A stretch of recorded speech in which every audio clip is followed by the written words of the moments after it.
and welcome to the January-February Champion Briefs video TA.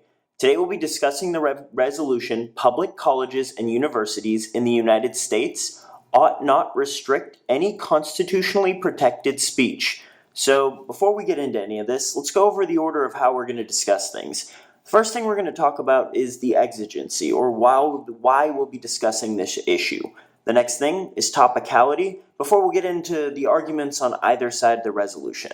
So first we'll talk about the exigency, or why are we discussing this issue in the media today? Well, the reason is really democracy is at a tipping point. We need to be talking about safe spaces and free speech zones and controversial speakers on campus because this really is a discussion of how the next generation, your generation, really is passed on civic values and how your generation deploys your place in democracy for good. So that's really why it's important to be discussing this topic in debate now. And so it's a great resolution to have. So public colleges and universities in the United States ought not restrict any constitutionally protected speech. So the first main phrase in this resolution is public colleges and university.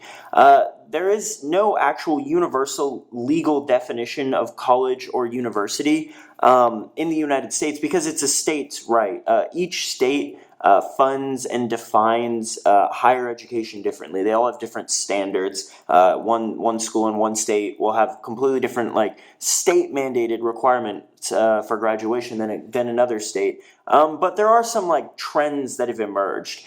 Daniel Levy, a distinguished professor and director for the program of research on private higher education at the State University of New York, argued in 2015 that public higher education is distinct because it remains extremely dependent on government money, and typically private institutions draw overwhelmingly on tuition and fees for their funding. As far as their governance structure, private higher education institutions generally look a lot more hierarchical and centralized, whereas public ones, professors tend to have more power, right? In private institutions, it really all belongs to the administrators.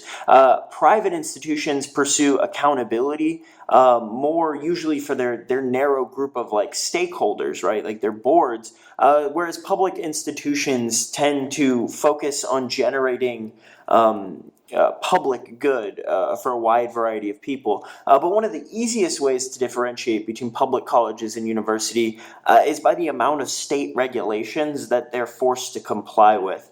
Generally, private institutions just don't really have to comply with nearly as many. In the United States is a relatively simple term. I guess first we'll look at since given its context next to the United States, we would use the geographically modified definition, which from Merriam-Webster is used as a function word to indicate inclusion, location, or position within limits. So that here just means that the speech is happening within the United States. Some people have definitions of in that define it as throughout. And so you could use that to make arguments against parametrics and take out state-specific affirmatives. But that's probably not going to be too much of an issue. You might want to have that as a backup plan in case somebody is able to spike out of a lot of your offense with one specific state. The next major term in the resolution is the United States. I think it's first interesting to flag that they didn't include of America, which is kind of interesting. They're not using the actual official name of the United States, but this is also interesting because there's no other America-specific modifier in the resolution. Fortunately, the CIA Factbook does just use the phrase United States and has intent to define, so you should be able to get out of that as the affirmative. But if you want to have an interesting interpretation as the affirmative, this does open up a little bit of room for narrative and performance without a plan text, especially since just assuming that of America is included is kind of imperialist, right? And really draws on American exceptionalist values. And so that would make some pretty good standards for an affirmative if you wanted to take that route. Most of the affirmative will also act as an impact turn. So you'll be able to get a lot of leverage here. This is also made more confusing by the fact that Mexico, literally, if you translate their official name, it translates to the Mexican United States. And so you might want to make sure that you have a very concrete interpretation of the United States, just to make sure you don't get into any trouble. The good thing is that there isn't much literature about free speech and its relationship to public post-secondary education outside of the United States of America, so that will create some good natural limits on the literature. The next word in the resolution, or next phrase, is ought not. Oxford Learner's Dictionary defines ought as used to say what is the right thing to do. So you add not, and it's the opposite. Mizrahi from the City University of New York, writing in the Philosophical Frontiers in 2009, argues that ought is used to express a duty or moral obligation.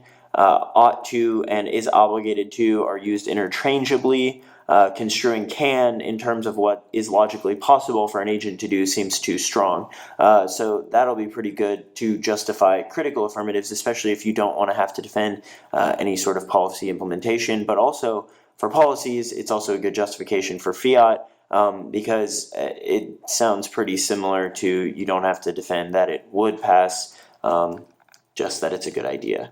The next phrase in the resolution is restrict. So I think restrict is one of the more important words in this resolution as far as determining ground. If you define it strategically, the AF only has to defend total prohibition of specific speech. I think one interpretation that you can use is Shingal in 79, which says that restrictions are synonymous with prohibition. So this will be pretty important because this would mean that all the affirmative has to defend is that there shouldn't be like a restriction on every speech act, constitutionally protected speech act on a campus, right? So then the affirmative can get away with defending just single instances, right? So that's Shingal in 79. Some good counter standards for this are bidirectionality, ground. You can make arguments about negative counterplan ground. This might seem like kind of arbitrary to say that restrictions have to be a prohibition, but this is actually what won the college LD topic last year, because you can make a lot of arguments about how, for example, they might be doing some sort of regulation, right? If it's just like one specific instance instead of the totality of it. As a counter interpretation to that, an answer, I always like to use Milano from the Court of Appeals in 2012. They say that the ordinary meaning of restrict suggests a degree of control but falls short of banning. So in that instance, it would have to be something. You wouldn't have to defend a total ban as the negative. You could read that T-shell against them. The next phrase or term is any. This should be pretty self-explanatory. There's 3 different interpretations on Merriam-Webster. I think used to indicate a maximum or whole is the best interpretation. I think there are better words in the resolution, like restrict, like I said, that can be used to get you extra ground or to cut people out of ground, to like defend multiple speech acts or multiple types or bans versus regulations on where speech happens, right? I don't think any is the ideal word to be using there. The final phrase, and really the main one, less from a strategic perspective and more from like just a heart of the topic, is constitutionally protected speech, right? So the First Amendment Center argues that it's much easier to define what it isn't than it is, because they're really just there are more exceptions to things that are constitutionally protected, right? We have very broad and sweeping like protections in the Bill of Rights, but some things that get exceptions too, which are really important in defending the affirmative, because a lot of negative arguments, a lot of the problems with free speech emanate from these types of speech, and since they aren't actually constitution protected, this could help you out. This is obscenity, fighting words, defamation, child pornography, perjury, blackmail, incitement to imminent lawless action, true threats, solicitations to commit crimes, and some experts would also add treason if it's committed verbally, and plagiarism of copyright material is also not protected. So if any of the negatives internal links rely on these types of speech, you should be making framework arguments at the top of the AR. So getting into the main arguments for framing, deliberative discourse, individual liberty, and public goods all seem to justify unmitigated right to speech. But on the other side, social justice epistemologies and the reality of just psychological trauma and triggering, and subjective moralities invite limited restrictions on free speech on campuses, right? But regardless of the different debate paradigms one might use, whether that's like truth-seeking, policy-making, critique, value criteria, ample moral and ethical justifications exist for both sides of the debate. There really is no shortage of ground for either side. So from the affirmative, barring any really specific topicality arguments or framework arguments like we talked about before, the affirmative is going to be defending unconditional free speech, right? The word any is in it if you're not going to try to counter-define with restrict, right? And so most teams will use some iteration of value criteria, given the word ought not in the resolution, to appeal to either public goods or individual moralities as values. Some advantages or some impacts that you might draw from here might be some arguments against safe spaces, harms to transparency of education, deliberative democracy, public pedagogy, freedom, marketplace of ideas, right?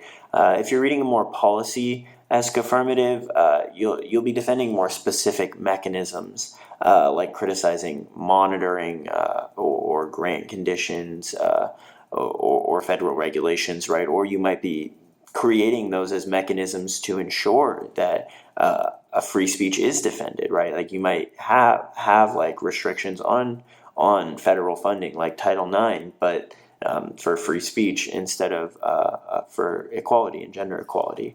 And if you want to read more critical arguments, there's a lot of different ways you can approach it. The sort of easy way to approach it is with CAP, with internal links based on individual expression. But there's lots more nuanced ways you could be approaching it, including literature on the disproportionate effect that speech restrictions have on already oppressed groups, or literature on call-out culture, such as the feminist killjoy movement, that argues that it's important to create uncomfortable environments for people so that they can be confronted with the reality of their beliefs and how their beliefs are taken and how they impact people, right? And so I think there's a lot of really cool impacts that you can get out of the affirmative for critical arguments. As far as the negative, there's a lot of ways you can approach it as well. But barring, again, any extensive topicality work, which I do think you should be making a lot of the topicality arguments we talked about above, right? A lot of your toolkit is going to rely on just defending or proposing one single restriction as a morally good act. And this will be interesting given the extensive list of non-protected speech acts that we talked about before, right? It's going to be really interesting to find ones that aren't included there. But the next approach will obviously depend on the type of affirmative that's being read, right? It's a policy value critical affirmative, right? As far as your generic toolkit, though, from criticisms, you could use a civil discourse K, right? Discussions set up by the affirmative might still inherently privilege white bodies in academic institutions, right? And as a result, they might not be protecting the individuals they say that they're doing.